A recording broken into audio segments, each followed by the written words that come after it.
നമസ്കാരം. കേരള ടെക് അക്കാഡമിയിലേക്ക് എല്ലാവർക്കും സ്വാഗതം. നമ്മുടെ 10 ആഴ്ചത്തെ സ്മാർട്ട് സ്റ്റഡി പ്ലാനിലെ ആദ്യത്തെ ആഴ്ച നമ്മൾ വിജയകരമായി തന്നെ പൂർത്തിയാക്കി. ഇലക്ട്രിക് സർക്യൂട്ട്സ് ആയിരുന്നു കഴിഞ്ഞ ആഴ്ചയിലെ വിഷയം. Electric circuits mock test attend ചെയ്യാത്തവരാരെങ്കിലും ഇതിലുണ്ടോ?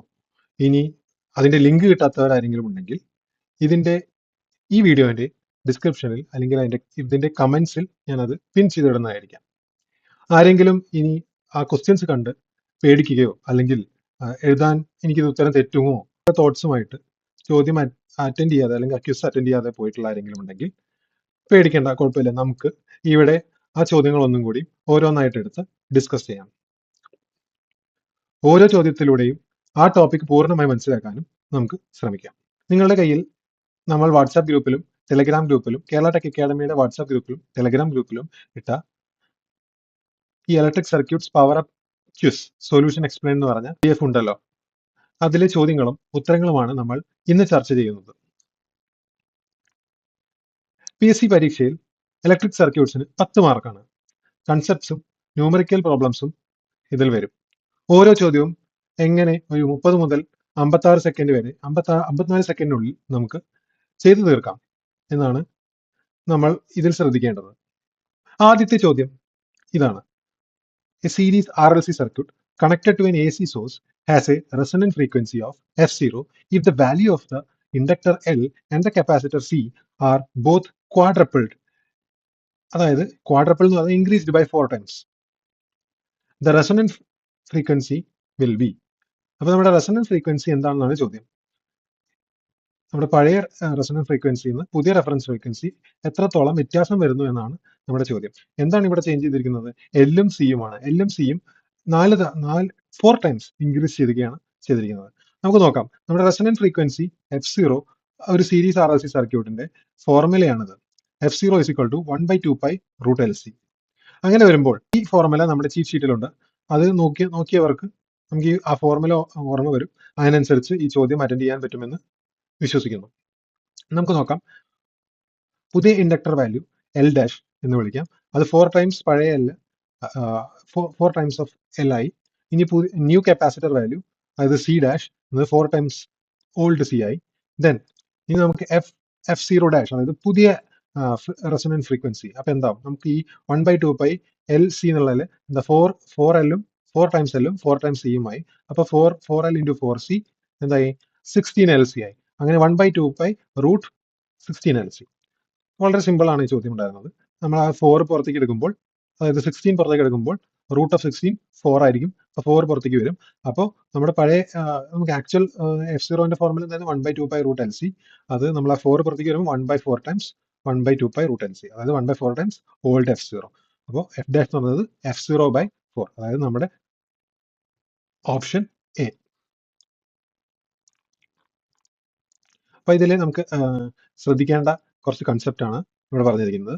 Resonance frequency is inversely proportional to the square root of LC product. അതായത് F0 നമുക്ക് എപ്പോഴും എന്താണ് 1/√LCയുടെ പ്രൊപ്പോർഷണൽ ആയിരിക്കും. അതായത് inverse of √LC, inversely proportional to LC basically. അപ്പോൾ 4 ടൈംസ് X ടൈംസ് L അല്ലെങ്കിൽ Y ടൈംസ് C വരുമ്പോൾ നമുക്ക് പുതിയൊരു F എന്ന് പറയുന്നത് അതിന്റെ ചെറിയൊരു ഫോർമുല ഓർക്കാൻ 1/√. നമുക്ക് ഇത് തന്നിട്ടാണെങ്കിൽ രണ്ടും ക്വാഡ്രപ്പിൾഡ് ആണെന്നാണ് തന്നിരിക്കുന്നത്. പകരം നിങ്ങൾക്ക് L 3 ടൈംസും C അല്ലെങ്കിൽ ഇപ്പൊ L 4 ടൈംസും C വേണമെങ്കിൽ വല്ല 16 ടൈംസും ഇൻക്രീസ് ചെയ്തു, അങ്ങനെയാണെങ്കിൽ എന്താവും എന്നൊക്കെ ചോദ്യം വന്നാൽ ഇത്രയും ചിന്തിക്കുന്നതിന് പകരം ഈ ഡയറക്റ്റ് ഫോർമുല അറിയുമെങ്കിൽ, അതായത് F0' എന്ന് പറയുന്നത് 1/√XY into F0 എന്നുള്ള ഒരു ഫോർമുല നിങ്ങളുടെ മനസ്സിൽ ഓർമ്മയുണ്ടെങ്കിൽ വളരെ സിമ്പിൾ ആയിട്ട് നമുക്കത് എക്സിനും വൈനും വാല്യൂ ഇട്ടതിന് ശേഷം കാൽക്കുലേറ്റ് ചെയ്തിട്ട് നമുക്ക് പുതിയ F0' കണ്ടെത്താൻ സാധിക്കുന്നതായിരിക്കും. ഇത് വളരെ പ്രധാനപ്പെട്ട ഒരു കൺസെപ്റ്റ് ആണ്. ഈ സ്കെയിലിംഗ് ടെക്നിക്ക് PSCയിൽ വളരെ വിപുലമായിട്ട് ചോദ്യങ്ങൾ കണ്ടിട്ടുണ്ട്. ആ PSCക്ക് വളരെ ഇഷ്ടമാണെന്ന് തോന്നുന്നു. അതുകൊണ്ട് അങ്ങനത്തെ റിലേറ്റഡ് ആയിട്ട് കുറേ ചോദ്യങ്ങൾ നമ്മൾ കണ്ടിട്ടുണ്ട്. ഇനി അടുത്ത ചോദ്യം. In a purely capacitive circuit the reactive power is proportional to the average energy stored in the magnetic field ആണോ, അല്ലെങ്കിൽ average energy stored in the electric field ആണോ, sum of energy stored in the electric or magnetic field ആണോ, D option എന്താണ്? Difference between energy stored in the electrical and magnetic field ആണ്. Okay, നമ്മുടെ answer പറയുന്നത് average energy stored in the electric field. അങ്ങനെ എക്സ്പ്ലനേഷനിലേക്ക് പോവാം. Reactive power എന്ന് പറയുന്നത് എന്താ, എങ്ങനെയാണ് represents the energy that oscillates between the source and reactive component.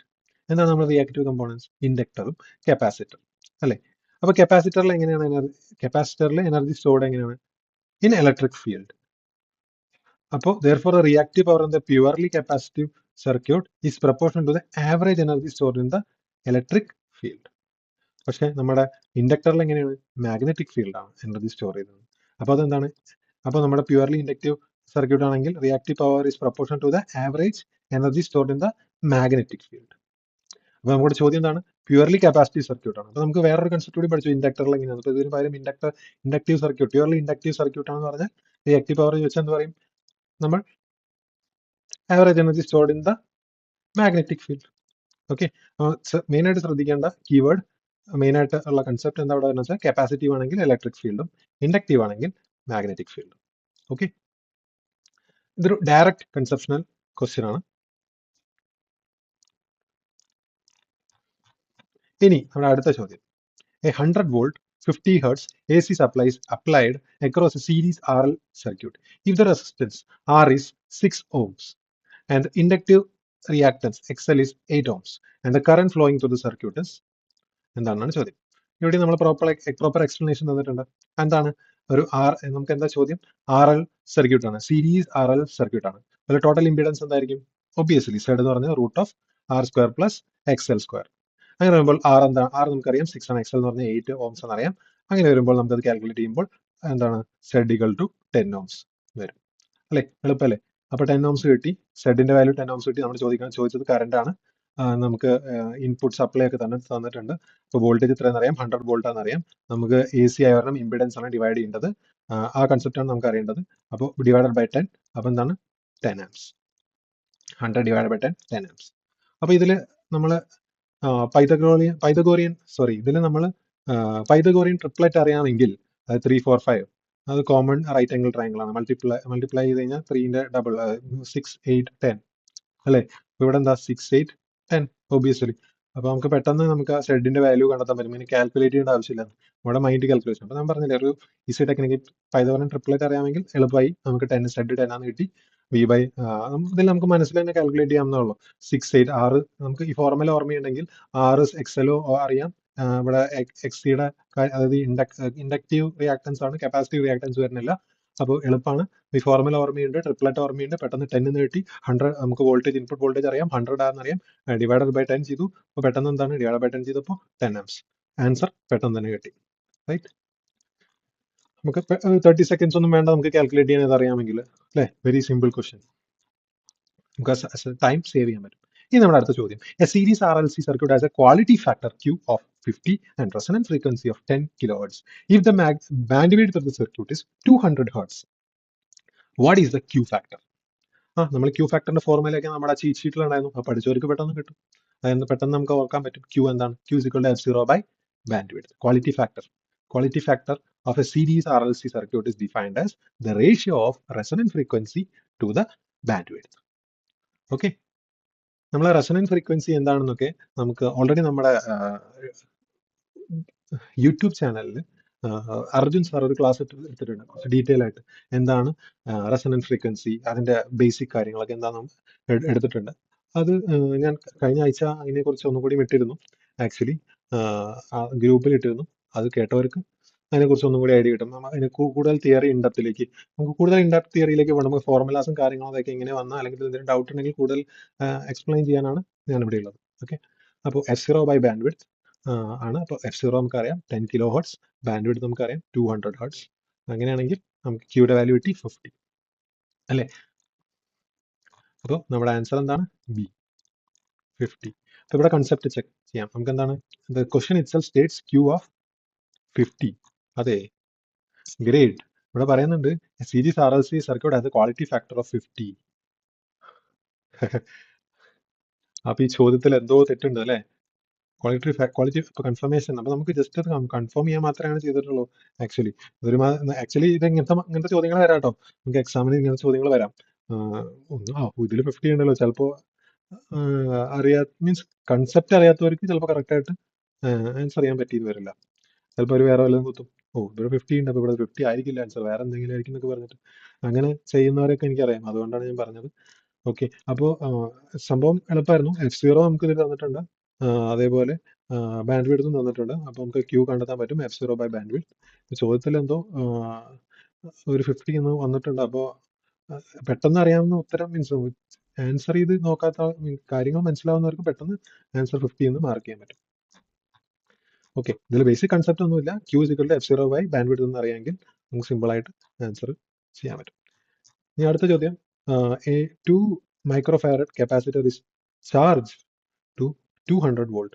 What is the amount of energy stored in the capacitor? ഇത് നമ്മുടെ ഈ ഫോർമുലയും നമ്മുടെ ചീറ്റ് ഷീറ്റിലുണ്ട്. Energy stored in the capacitor E is equal to half of C V square. അപ്പം സിയും വിൻ്റെയും value നമുക്കറിയാം. സിയുടെ വാല്യൂ അറിയാം, പിയുടെ വാല്യൂ അറിയാം. എളുപ്പമാണ്, ജസ്റ്റ് കാൽക്കുലേറ്റ് ചെയ്തിട്ടാൽ മതി. ഇയിലേക്ക് ആ ഫോർമുലയിലേക്ക് നമുക്ക് ഇയുടെ വാല്യൂ കിട്ടി. നമ്മുടെ മെന്റൽ മാത്സ് ആണ് നോക്കെങ്കിൽ നമുക്ക് കൺവേർട്ട് ചെയ്യാം. മൈക്രോ ഫാരഡ് എന്നുള്ളത് ഫാരഡിലേക്ക് കൺവേർട്ട് ചെയ്യുമ്പോൾ 2 × 10⁻⁶. നമ്മുടെ വിയുടെ സ്ക്വയർ എന്ന് പറഞ്ഞത് 200 സ്ക്വയർ, അത് 40,000 വരും. അപ്പോൾ മൾട്ടിപ്ലൈ ബൈ ഹാഫ് അല്ലേ, 0.5 × 2 × ഇതെങ്ങനെയാണ് വരിക അല്ലേ. അപ്പോൾ മെന്റലി നമുക്ക് കാൽക്കുലേറ്റ് ചെയ്യാം. 0.5 2 ക്യാൻസൽ ആയി പോകും. പിന്നെ 40,000 × 10⁻⁶ ആണ്, 0.00.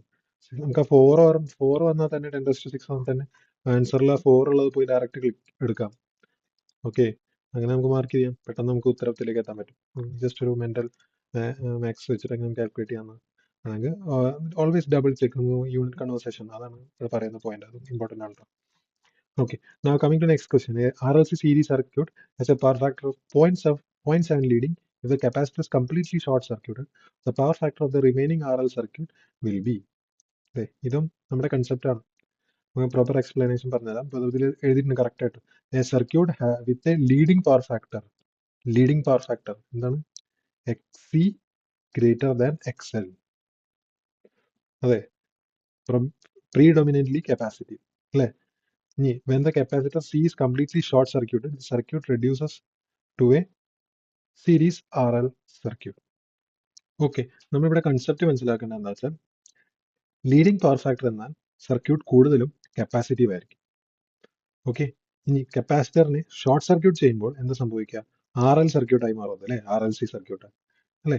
ഒരു RL സർക്യൂട്ട് എപ്പോഴും എന്തായിരിക്കും? ലാഗിങ് പവർ ഫാക്ടർ ആയിരിക്കും കാണിക്കുന്നത്. അതുകൊണ്ട് നേച്ചർ എന്തായിരിക്കും? ഇവിടെ ലീഡിങ്ങിൽ നിന്ന് ലാഗിങ്ങിലേക്ക് മാറും. അപ്പോൾ മാഗ്നിറ്റ്യൂഡ് 0.7 തന്നെ നിലനിർത്തുന്നു. എന്താവും നമുക്ക്? ലീഡിങ്ങിൽ നിന്ന് ലാഗിങ്ങിലേക്ക് മാറും. ഇവിടെ കപ്പാസിറ്റർ ഷോർട്ട് സർക്യൂട്ട് ആകും. വെരി ഡയറക്റ്റ് കൺസെപ്റ്റ് ക്വസ്റ്റ്യൻ ആണത്. ഓക്കെ, ഇത്രേ നമുക്ക് ആലോചിക്കണ്ടു. കപ്പാസിറ്റീവ് ആണെങ്കിൽ ലീഡിംഗ് പവർ ഫാക്ടർ, ഇൻഡക്റ്റീവ് ആണെങ്കിൽ ലാഗിങ് പവർ ഫാക്ടർ, പിന്നെ പ്യുവർലി റെസിസ്റ്റീവ് അല്ലെങ്കിൽ റെസൊണൻസ് ആകുമ്പോൾ unity power factor. If you remove the leading component C, the circuit becomes inductive, which means a lagging power factor. ഇതാണ് നമ്മുടെ concept. ഇനി അടുത്ത ചോദ്യം, which of the following condition is not true for a series RLC circuit at resonance? Option A എന്താണ്? Impedance is purely resistive ആണോ? അല്ലെങ്കിൽ the current flowing through the circuit is maximum? എന്താ ചോദ്യം? which of the following conditions is not true for a series RLC circuit? The impedance is purely resistive. ഒരു series RLC സർക്യൂട്ടിൽ resonance സമയത്ത് എന്തായാലും resistive ആയിരിക്കുമല്ലോ, XL XC 0 ആയിരിക്കും. എന്തായാലും ആ പോയിന്റ് കറക്റ്റ് ആണ്. ഇനി അടുത്തത്, current flowing through the circuit is maximum. Obviously മറ്റേതാകുമ്പം XL XC കാരണമുള്ള ഇംപെഡൻസ് റിയാക്റ്റീവ്, ആ ഒരു ഇംപെഡൻസും കൂടി ഇതിൽ ആഡപ്പ് ആവും. അപ്പം സംഭവിക്കും കൂടുതൽ കറണ്ട് ബ്ലോക്കിംഗ് ഉണ്ടാവും. അപ്പോൾ കറണ്ട് കുറവായിരിക്കും. അപ്പോൾ പ്യുവർലി റെസിസ്റ്റീവ് ആകുമ്പോൾ ആ സർക്യൂട്ടിൽ ഏറ്റവും മാക്സിമം കറണ്ട് ആയിരിക്കും ഫ്ലോ ചെയ്യുക. അപ്പോൾ ആ ബിയും ട്രൂ ആണ്. ഇനി the phase angle between voltage and current is 90. അതെങ്ങനെയാ? അതെന്തായാലും അല്ല. Phase angle between voltage and current 90 അല്ല. അപ്പോൾ അതാണ് നമ്മുടെ ഫാൾസ് സ്റ്റേറ്റ്മെന്റ്. അടുത്തതും കൂടി വായിച്ചു നോക്കാം. The inductive reactance equals the capacitive reactance. Obviously RLCയിൽ XL ഈക്വൽ ടു XC ആയിരിക്കും. ഇതിൽ കീവേഡ് നോട്ട് ട്രൂ ആണ്. Look for the false statement. Recall resonance basically purely resistive ആയിരിക്കും. മീൻസ് ഫേസ് ആംഗിൾ എന്താണ്? സീറോ ആണ് അല്ലേ? പ്യുവർലി റെസിസ്റ്റീവ് ആകുമ്പോൾ phase angle zero ആയിരിക്കും. അപ്പൊ എന്തായാലും so 90 degree C must be false. അപ്പൊ ഇതാണ് നമ്മുടെ പെട്ടെന്ന് നമുക്ക് ഉത്തരത്തിലേക്ക് കിടക്കാനുള്ളത്. ഇതൊന്നുമില്ല, ആക്ച്വലി മൊത്തം വായിച്ചു നോക്കി ചെയ്യുന്നതാണ് ഇതിൽ ഏറ്റവും നല്ലത്. കാരണം നമുക്ക് PSC ക്വസ്റ്റ്യൻസ് അല്ലേ, ചിലപ്പോൾ അങ്ങോട്ടും ഇങ്ങോട്ടൊക്കെ കുഴപ്പിക്കാം നമ്മളെ. ഓക്കെ, അടുത്ത ചോദ്യം. An inductor of 0.5 Henry stores 0.04 joules of energy. When a certain current flows through it, what is the value of this current? 0.2 amps, 0.4 amps, 0.5 amps and 1 amps. ഇതും സെയിം നമ്മുടെ concept നമ്മുടെ ചീറ്റ് ഷീറ്റ് വായിച്ചവർക്ക് അല്ലെങ്കിൽ പഠിച്ചവർക്ക് ഓർമ്മയുണ്ടാവും. Is equal to half of L I square. Simple ആണ്. അപ്പോൾ അത് നമുക്ക് ഐൻ്റെ വാല്യൂ എടുക്കാം. എന്നിട്ട് അത് നമുക്ക് നമുക്കറിയാം എനർജി ഉണ്ട്, ഇൻഡക്റ്റൻസ് ഉണ്ട്. അപ്പോൾ അത് നമുക്ക് ഡയറക്റ്റ് ആയി കിട്ടും. ഇവിടെയും മെന്റൽ മാക്സ് യൂസ് ചെയ്യാം കേട്ടോ. 5ഉം 0.04 അല്ല, അപ്പോൾ അതെങ്ങനെ നമ്മൾ പറഞ്ഞിരിക്കണം? 0.04 2 times 0.08 0.08 ഡിവൈഡഡ് ബൈ 0.5 അല്ലേ? കാരണം എല്ലിന്റെ വാല്യൂ ആണ് 0.5. ഓക്കെ, അപ്പോൾ 0.5 ഡിവൈഡ് ചെയ്യുമ്പോൾ ആക്ച്വലി ഇവിടെ നിന്ന് സംഭവിക്കുന്നത് 8/50 ആക്കി കൺവേർട്ട് ചെയ്തു. അത് 4/25 ആയി. അങ്ങനെ 0.16. അല്ലാതെ വേറൊരു എളുപ്പ മെത്തേഡ് ഉണ്ട്. ഇത്രയും തിങ്ക് ചെയ്യണ്ട. എന്ത് ചെയ്താൽ മതി? ഡിവൈഡ് ബൈ 0.5 എന്ന് പറയുമ്പോൾ ഇൻറ്റു 2 ആണ് ആക്ച്വലി അല്ലേ? 1/0.5 എന്ന് പറയുമ്പോൾ ഇൻറ്റു 2 അല്ലേ? ഇവിടെ ഒരു 2 × 2 × 0.04 ആക്കിയാൽ മതി. അപ്പോൾ ഡയറക്ട്ലി ഇൻറ്റു 0.16 ഈ സ്റ്റെപ്പ് ഒഴിവാക്കാം. ഡയറക്ട്ലി നമുക്ക് റൂട്ട് ഓഫ് 0.16 0.4 എത്താം. Okay, now next question. A series circuit consists of a resistance R and a capacitor C if the quality factor Q of RC series circuit is 0.5 and the power factor of the circuit is. Okay, അപ്പോൾ ഇതിൽ four series RC circuit quality factor എന്താണ്? Obviously നമ്മുടെ cheat sheet പഠിച്ചവർക്ക് ഓർമ്മയുണ്ടാവും. Q = XC/R. Power factor PF അത് നമുക്കറിയാം, cos phi = R/Z. Z എന്താ root of, ഇതൊക്കെ നമുക്കറിയാം, ഫോർമുല നമുക്കറിയാവുന്നതാണ്. നമുക്ക് therefore സീരീസ് RC സർക്യൂട്ടിന് Q എന്ന് പറയുന്നത് tan phi ആണ്. ഓക്കെ, അപ്പം ഈ cos phi എന്താണ്? cos of arc of power factor ആണ് ചോദിച്ചിരിക്കുന്നത് ഇവിടെ അല്ലേ? അപ്പൊ ഇതൊന്ന് നമുക്ക് ഇതിൽ സബ്സ്റ്റിറ്റ്യൂട്ട് ചെയ്യുമ്പോഴാണ് നമുക്ക് ഇങ്ങനൊരു ഫോർമുല വരുന്നത്. പവർ ഫാക്ടർ എന്താണ്? Actually power factor not directly related to Q എന്ന് കിട്ടിയില്ല. ഇതൊന്ന് ആക്ച്വലി കോസ് കഴിഞ്ഞ് ആർക്ക് കഴിഞ്ഞ് നമുക്ക് ഡയറക്ട്ലി റിലേഷൻ ഇതിൽ പറയാൻ പറ്റില്ല. അപ്പം അപ്പോൾ therefore എന്താണ് ഉത്തരം? എന്താണ്? Not directly related to Q in a simpler manner. അതാണ് ഉത്തരം. ഓക്കെ, ആക്ച്വലി ഓക്കെ, ഇതിൽ നമുക്ക് എന്താ ഇവിടെ എഴുതിക്കണം നോക്കാം. Not all parameters have same proportion for relationship. If the relationship is a trigonometrical function of another, it is usually not directly or inversely proportional.